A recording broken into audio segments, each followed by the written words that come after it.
You might not be able to see this really close. We'll have it in the back so you can look at it more carefully. But this is our house that we built, and that's where the whole thing started. And we kind of, well, it was 25 years ago we built this house. It's a passive solar house. It's super insulated and passive solar, which is what we went through at the time. And we did a lot of research as to how best to do passive solar. They had something called Trombe walls where you had columns of water where you heat those things and bring the water back. That was too much cost involved. In fact, this house we had originally planned 2 stories, but after we costed it all out with the architect, we said, this is a single-story house, lay on a slab, just tucked into the hillside.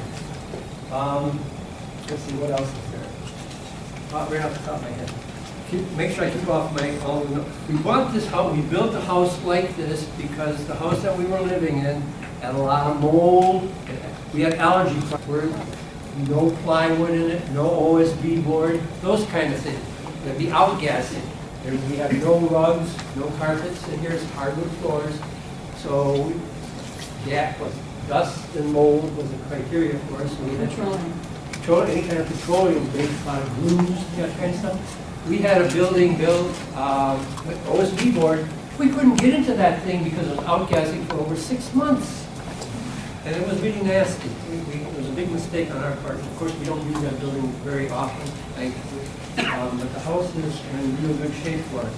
So we have 12-inch walls all around on three sides, and 6 to 8 inches on the south side. And we've got 18 inches of insulation in the what's called crawl space attic kind of space. 3 rows of 6-inch fiberglass kind of goes over each other. What else is there? Maynard was the guy we first saw. He had his house built probably just been 4 hours.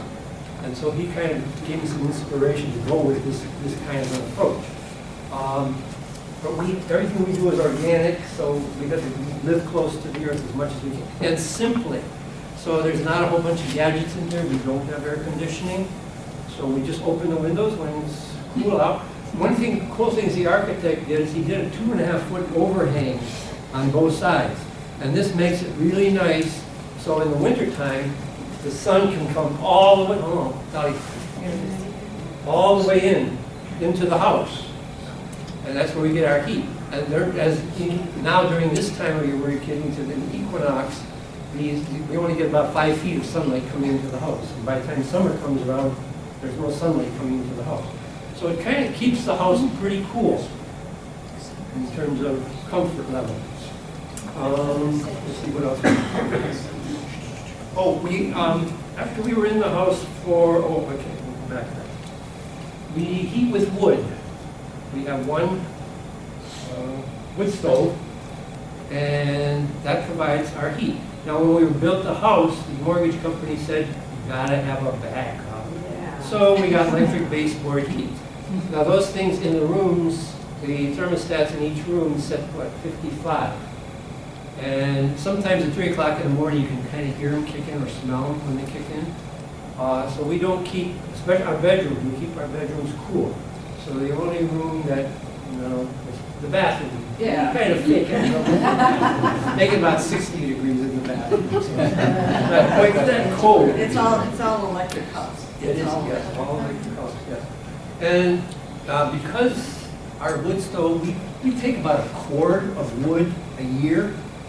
Not a heck of a lot, I've been told. And I was kind of surprised. I thought, a cord of wood, man, that sounds like a lot of wood. No. So wherever there's a storm, I go cruising through the neighborhood with my chainsaw, and people are glad to see me because some of these places, they charge big bucks to clean up snow. We've never had to pay. Wood. We've never had to pay. We've never had to pay for wood. So, in fact, just this past summer, a friend of mine in Portage, he had to take a big oak tree down, so I went out there many times during the summer and brought wood home. Because I'm getting a little older now too, I can no longer do this kind of thing. So I got a wood splitter for my tractor, and that makes things a little bit easier for me. Our son's no longer living with us either, so he did some of that kind of stuff. Let's see. Then after we were in the house, this is what, 25 years ago, we started thinking about what more can we do?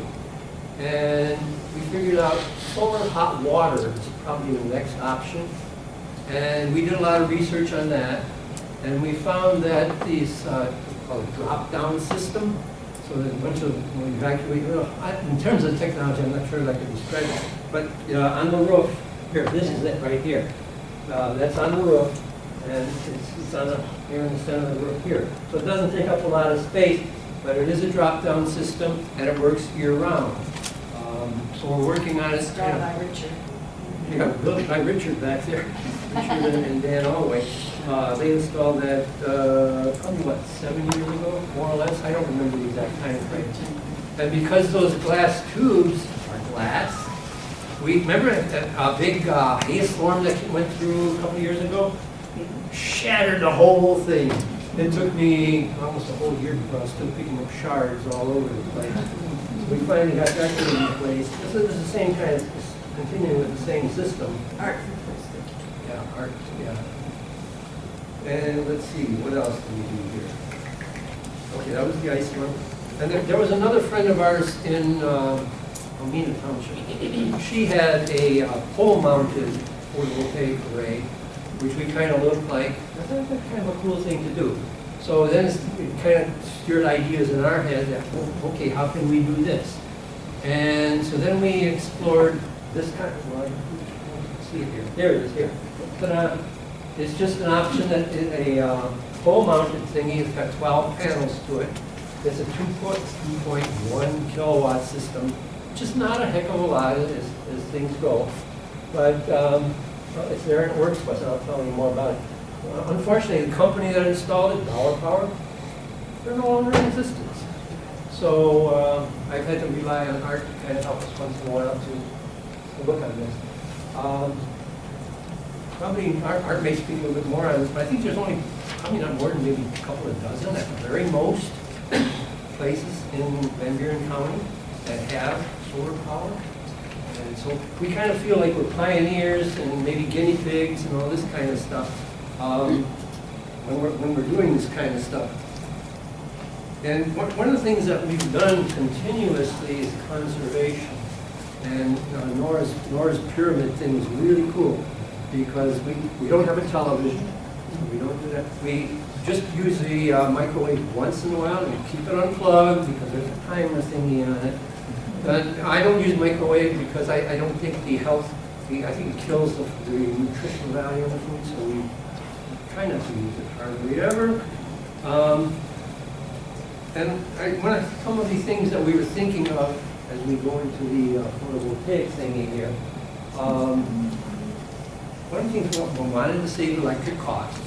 We realize that the cost of electricity is going to be increasing. And we're blessed right now with a very reasonable electricity cost overall in other places. One of the things we never thought about carbon footprint until recently. We figured this is a new term.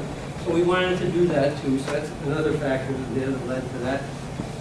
Plus, there's a federal tax credit right now, 30%, up until the year 2016. So we got 2 more years where we can gradually amortize the cost of this thing. By the way, when we did the solar hot water thing, there was a Michigan tax credit at the time.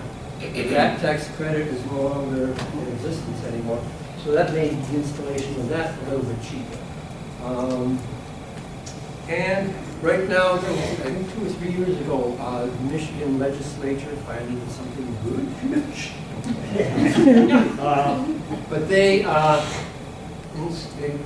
passed legislation so that the utility companies have to pay you for whatever you feed back to the grid at the same rate they charge you. So every once in a while, when we're not using all that electricity in the house, we can put energy back to the grid, and they'll give us a credit on our electric bill for it. And just for this presentation, I put together the last 2 years of electric bills to figure out how much electricity we use. I can show this to you afterwards. How much electricity we've actually used, how much was generated by the photovoltaic pole mounting solar array, and how much credit we got each month. Plus, because our utility company is Midwest Energy, and they give us a daily barcode graphing, how many kilowatts you use per day. And that's really a good incentive to kind of watch what's going on. Because, like when we wash clothes, you get a little bit of a spike in the use. And we have gradually replaced most of our appliances. So we have fairly new within the past 5 years. Refrigerator, freezer, what else? What else? Stove. That's why we're going to cook, so we have electric range, because it's all electric. We couldn't do gas because there's a bit of a gas smell when you have a gas range in the home, so we can't have that in the house. So we don't have any propane or anything like that. So we've been watching this array very carefully, and one of the things too. One of the things I find CFLs, as I get older, I need brighter lights to see things. And most of the CFLs only come in 60 watt, as near as I can tell. And that's not bright enough for me. So I need something a little bit brighter, just for my eyes. One of the other things too, we're finding, another thing as I get older, I have to take some of my investments out of my return off my investments from the IRA. So rather than invest in an unstable, what I call an unstable economy, I'd rather invest in durable goods, something that I can use right now. And so one of the things we just recently installed was a whole series of battery units in the barn. And this is the inverters, and this is what it all looks like. You can see it when you come up closer. It's like they just finished installing it Friday. So we're still learning a little bit about the new monitoring of all the gadgets on it.